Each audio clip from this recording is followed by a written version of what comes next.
Olá, tudo bem com vocês? Aqui quem fala é a professora Giovana, professora de Química do FACEDUCA, e hoje a gente vai conversar um pouquinho sobre transformações da matéria. Bom, ao nosso redor, a todo momento, acontecem transformações, e elas podem ser classificadas em transformações físicas ou transformações químicas. O que são as transformações físicas? São transformações que não mudam a composição química das substâncias, apenas a forma do material. Então, por exemplo, se eu amassar uma latinha de refrigerante, eu continuo tendo uma latinha de refrigerante. Não mudei a composição química. Quando acontecem mudanças de estado físico, por exemplo, a água fervendo ou o gelo derretendo, quando eu rasgo um papel, continua sendo papel. Quando as pessoas esculpem em madeira ou argila, isso tudo é transformação física, o material continua o mesmo, mas a forma que muda. As transformações químicas ocorre mudança da composição química das substâncias, ou seja, formação de novas substâncias.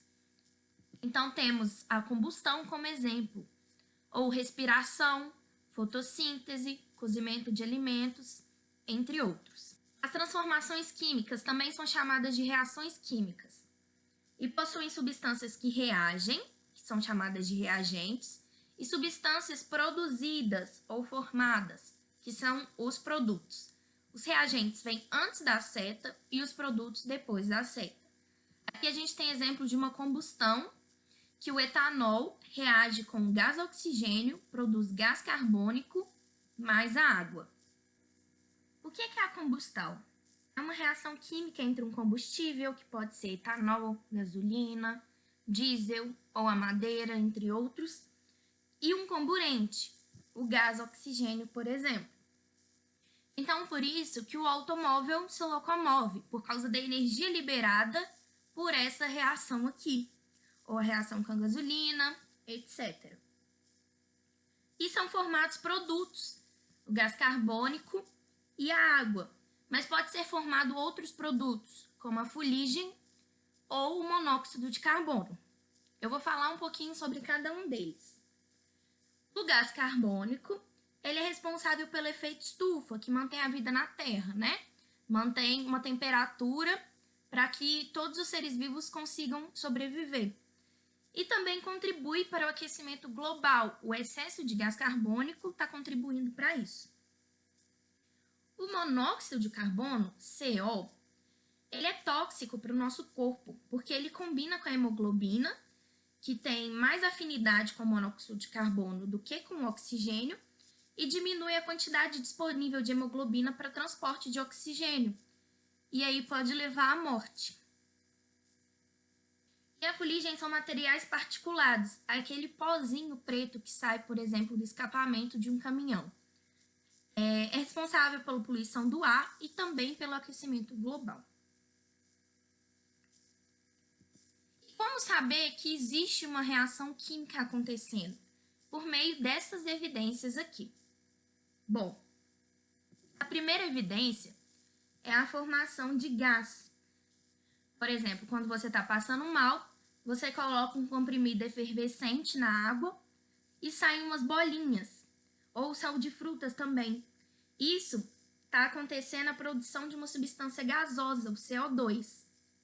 Mas tem que tomar cuidado, porque quando, por exemplo, a gente ferve a água, também é produção de vapor, mas isso não significa que houve uma reação química, porque a gente está fervendo a água e está sendo liberado vapor de água. Então, continua sendo a mesma matéria.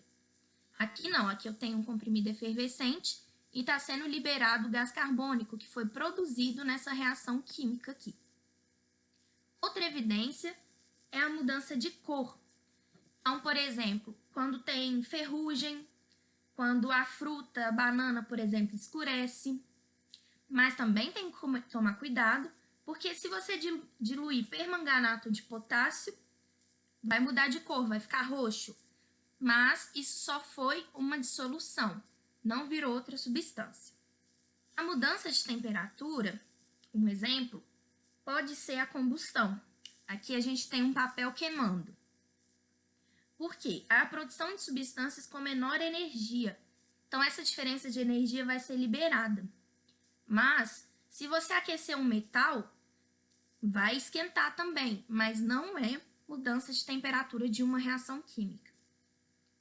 A formação de precipitado, que é um sólido que deposita no fundo de um líquido.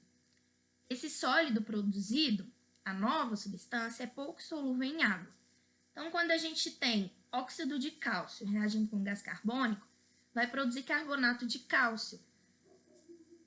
Esse sólido vai ser depositado no fundo da solução. Mas aí, você pensa assim, e se eu estiver fazendo um suco e colocar muito açúcar? O açúcar sólido vai depositar no fundo. É uma evidência de reação química? Não. Agora a gente vai ver um pouquinho sobre conservação e proporção das massas em uma reação química. A primeira é a lei da conservação de massa, ou lei de Lavoisier, porque foi o cientista Lavoisier que definiu essa lei. Lavoisier, vou falar um pouquinho sobre ele. Ele é considerado o pai da química. Ele nasceu em 1743 e morreu em 1794. Aqui a gente tem uma imagem dele com a sua esposa. Ele foi o primeiro a observar que o oxigênio é o responsável pela combustão, pela respiração e pela oxidação dos materiais. E foi ele que deu o nome de oxigênio para o elemento químico. Em 1789, ele lançou o Tratado Elementar da Química, com nomenclatura moderna de 33 elementos. Isso tudo foi na época da Revolução Francesa. Então, o povo rebelou-se contra os membros da sociedade que Lavoisier fazia parte e ele foi guilhotinado. Mas ele teve muitas contribuições para a ciência e uma delas foi essa lei da conservação de massa. O que ele falou? Podemos estabelecer como um axioma que em todas as operações da arte e da natureza nada é criado. Existe uma quantidade igual de matéria antes e depois do experimento. A qualidade e a quantidade dos átomos permanecem precisamente as mesmas e nada acontece além de mudanças e modificações nas combinações desses átomos. O que isso significa? Por exemplo, a gente tem a nossa reação de combustão do etanol. Eu tenho a molécula de etanol e a molécula de oxigênio. Os átomos que compõem essas moléculas vão se separar e se ligar novamente para formar novas substâncias. Eu não criei nenhum átomo, eu não sumi com nenhum átomo. Se vocês conseguirem ver, olha só, eu tenho 2 carbonos aqui, 2 carbonos aqui. 6 hidrogênios, 3 vezes 2, 6 hidrogênios. 6 aqui com mais 1, 7 oxigênios. 4 aqui com mais 3, 7 oxigênios. Então, não foi criado nenhum átomo e não sumiu nenhum átomo. Os átomos estão todos aí. E isso confere uma conservação de massa. A massa antes vai ser igual à massa de depois. Gente, uma coisinha que eu esqueci de falar é que quando os coeficientes estão na frente, eles multiplicam todos os átomos. Então, aqui o 2 vai multiplicar o carbono, então tem 2 carbonos. Também vai multiplicar o oxigênio, que já tem 2 aqui. Então, 2 vezes 2, 4. Beleza?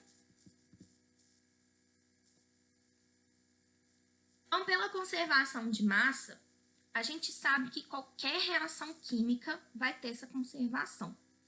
Vou passar um vídeo para vocês agora, do Ponto Ciência, que vai mostrar um pouquinho disso e para a gente discutir algumas questões.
conservou, a gente conseguiu ver pela balança que a massa diminuiu ou aumentou.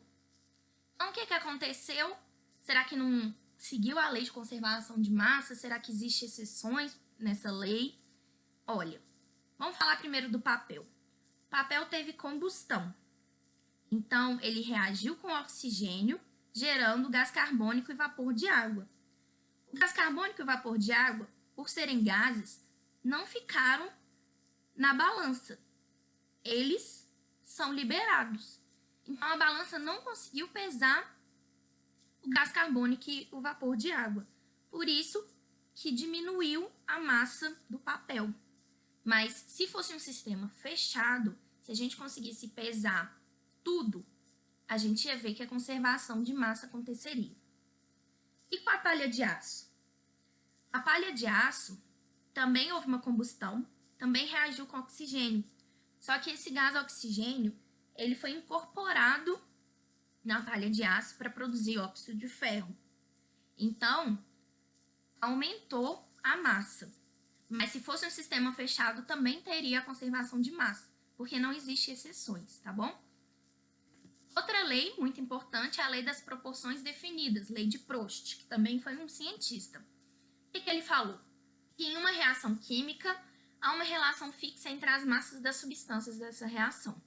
Não importa a quantidade, a proporção será sempre a mesma. Então, existe proporção nas reações químicas.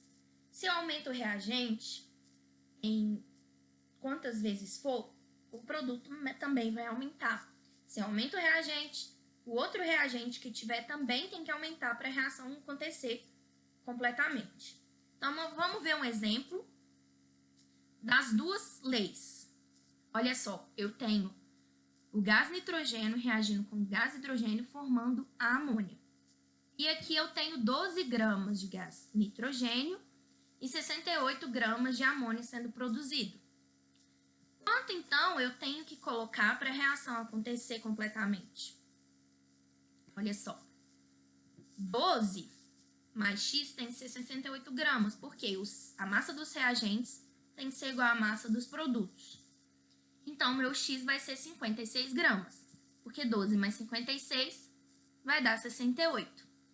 Agora, vamos olhar a lei de Proust. Olha só, em outro experimento, eu coloquei 36 gramas de nitrogênio. Como vocês podem ver, há uma relação de 1/3. Ou, de outro jeito para pensar, eu multipliquei por 3. Aumentou 3 vezes a massa. Então, usando a mesma relação de 1/3, aqui também tem que aumentar 3 vezes. Então, a massa vai ser 168 gramas. A mesma coisa para a amônia. 1/3, 68 vezes 3, 204. E se a gente quiser usar a lei de Lavoisier, vai dar na mesma. 36 mais 168 vai dar 204. Isso é um jeito de conferir os nossos cálculos. E isso vai acontecer com qualquer reação química. Bom, eu espero que vocês tenham entendido. Se vocês tiverem alguma dúvida, pode colocar no comentário. Pode me mandar um e-mail também. E eu queria que vocês fizessem algumas coisinhas. Primeiro, ler na apostila da Unesp, que eu vou colocar o link, sobre leis ponderais volumétricas e teoria atômico-molecular clássica, até a página 41. Também o tópico de equações de reações químicas, até a página 57. Fazer um resumo dos conceitos e resolver a lista de exercício. Eu sempre peço para fazer resumo dos conceitos, porque eu acho que é muito bom fixar e entender melhor. Se vocês tiverem outros apostilas, outros livros didáticos, pode ficar à vontade para ler esses assuntos também, que vai ajudar bastante. Então é isso, gente. Até o próximo vídeo. Muito obrigada.